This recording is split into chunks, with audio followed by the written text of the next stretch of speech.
آج عید الاضحیٰ ہے۔ اقطاع عالم کے مسلمان مناسک حج کی تکمیل کے بعد عید کا اہتمام کر رہے ہیں۔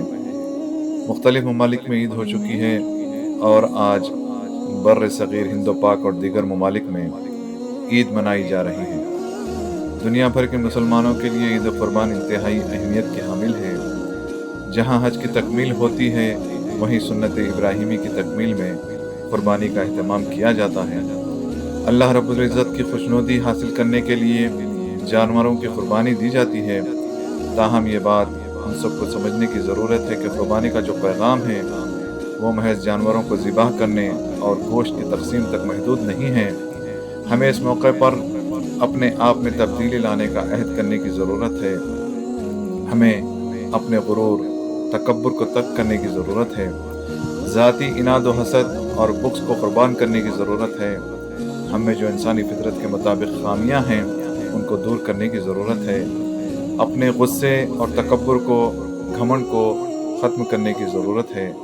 اللہ تعالیٰ کی خوشنودی ہمیں اسی وقت حاصل ہوتی ہے جب ہم محض جانور ہی قربان نہیں کریں بلکہ اپنے ایسے اعمال کو بھی ترک کر دیں جو اللہ تعالیٰ اور مخلوق خدا کی ناراضگی کی وجہ بن رہے ہیں۔ آج دنیا بھر میں مسلمان جن حالات کے شکار کر دیے گئے ہیں وہ ہم سب کے سامنے ہیں۔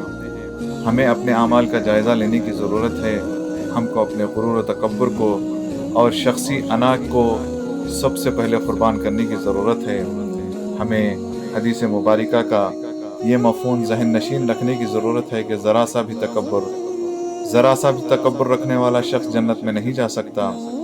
تکبر کو اللہ تعالیٰ نے بہت زیادہ ناپسند کیا ہے اور ہمارے پیارے آقا حضرت محمد مصطفیٰ صلی اللہ علیہ وآلہ وسلم نے ہمیں اس سے باز رہنے کی تلقین فرمائی ہے۔ ہمیں اپنے رشتہ داروں اور خاص طور پر اپنے والدین کے ساتھ اپنے رویے کو بہتر اور درست کرنے کی ضرورت ہے۔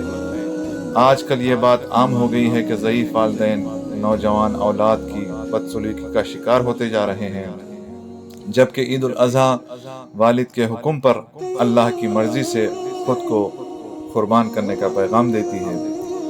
ہمیں اس بات کو سمجھنے اور اپنی زندگیوں میں رواج دینے کی ضرورت ہے۔ اسلام نے ہمیں اخوت و بھائی چارے کا درس دیا ہے اور آج ہمارے اپنے بھائی فلسطین میں بے یار و مددگار ہو گئے ہیں۔ ہمیں ان کو بھی ذہن میں رکھتے ہوئے ان کے لیے دعائیں کرنے کی ضرورت ہے۔ ہم جب تک اخوت اسلامی کو اپنی زندگیوں کا حصہ نہیں بنائیں گے اس وقت تک دنیا بھر میں ہم پر مظالم ڈھائے جاتے رہیں گے۔ رشتہ داروں اور پڑوسیوں اور دوست احباب سے حسن سلوک اور عز و انکساری اختیار کرنے کی ضرورت ہے۔ آج ہم اپنی انا کا شکار ہوتے جا رہے ہیں۔ کئی رشتوں کو خیر بات کہہ رہے ہیں۔ مہمان نوازی ہمارا شعار ہے لیکن ہم اس سے بیزار نظر آتے ہیں۔ آج ہمارے معاشرے میں مہمان نوازی ختم ہوتی نظر آ رہی ہے۔ ہمیں اس کو بحال کرنے کی ضرورت ہے۔ مہمان کی عزت و تکریم اور مہمان نوازی بھی ہماری اسلامی تعلیمات میں شامل ہے۔ ہمیں سماج و معاشرے کی بیواؤں اور یتیموں کی مدد اور داد رسی کرنے کا حکم دیا گیا ہے، اور ہم اس سے بھی دور ہو گئے ہیں۔ ایک دوسرے سے تعلقات کو استوار کرنے میں عز و انکساری اختیار نہیں کی جا رہی ہے اور ایک دوسرے کے تعلق سے دلوں میں حسد، جلن، بغض و کینہ پروری کا شکار ہیں۔ ان تمام لعنتوں کو بھی عید الاضحیٰ کے موقع پر رب تعالیٰ کی خوشنودی حاصل کرنے کے لیے قربان کرنے کی ضرورت ہے۔ ہم ایسا کرتے ہیں تب ہی ہماری قربانیاں اللہ رب العزت کی بارگاہ میں مقبولیت کا شرف حاصل کر سکتی ہیں۔ محض جانور قربان کرنا ایک رسم ہو سکتا ہے لیکن اصل مقصد پورا نہیں ہو سکتا، کیونکہ اللہ تعالیٰ بے نیاز ہے۔ اسے نہ قربانی کے جانور سے سروکار ہے اور نہ اس کے خون سے، اسے اپنے بندوں کی نیتوں اور خلوص کا امتحان درکار ہوتا ہے۔ آج عید قربان کے موقع پر ہمیں اپنے آپ سے عہد کرنا چاہیے کہ ہم نہ صرف جانور کی قربانی کریں گے بلکہ اپنے برے اعمال کو بھی ترک کریں گے۔